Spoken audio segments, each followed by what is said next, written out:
ஆண்டவராகிய இயேசு கிறிஸ்துவின் நாமத்தில் உங்களுக்கு வாழ்த்துக்கள். எல்லாரும் எப்படி இருக்கீங்க? சோமா இருக்கீங்களா? சந்தோஷமா இருக்கீங்களா? இந்த நாளிலும் ஆண்டவர் கொடுக்கிற ஆசீர்வாதமான வார்த்தை சங்கீதம் 33:12 Psalms 33:12. கர்த்தரை தங்களுக்கு தெய்வமாக கொண்ட ஜாதியும் அவர் தமக்கு சுதந்திரமாக தெரிந்து கொண்ட ஜனமும் வாக்கியம் உள்ளது. அருமையான தேவனுடைய பிள்ளைகளை, நாம் ஆசீர்வதிக்கப்பட்டவர்களாய் வாழ வேண்டும் என்றால் நாம் யெகோவா தேவனை நம்முடைய தெய்வமாக தெரிந்து கொள்ள வேண்டும். Dear children of God, in this world there are so many gods with lowercase g, but you and me have to choose Yahweh God, who is Almighty God. He is all powerful. He is the living God. When you choose him as your God, you are blessed. In this world, people are trying to choose the best profession so that they'll be blessed, they'll be prospered. The same way, it is your duty to choose the right God who is all powerful, who will take care of you in all situations, and he will give you all the blessings for you.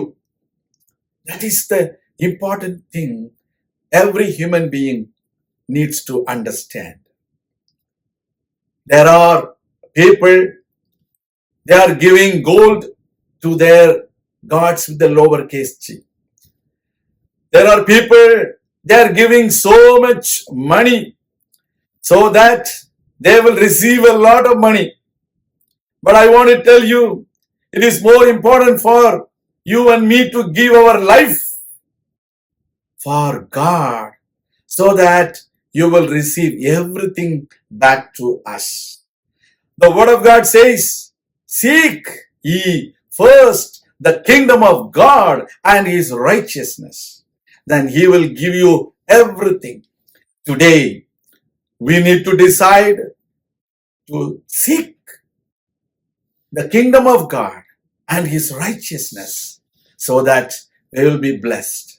இந்த உலகத்துல வாழுகிற நாட்களிலே நாம் நம்முடைய தேவனை நம்முடைய தெய்வமாக தெரிந்து கொள்ள வேண்டும்.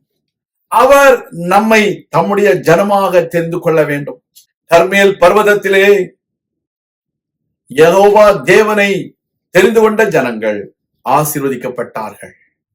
இன்றைக்கு உங்க வாழ்க்கையில நீங்கள் இந்த தேவனை தெரிந்து கொள்வீர்கள் என்றால் நிச்சயமாக நீங்கள் ஆசீர்வதிக்கப்படுவீர்கள்.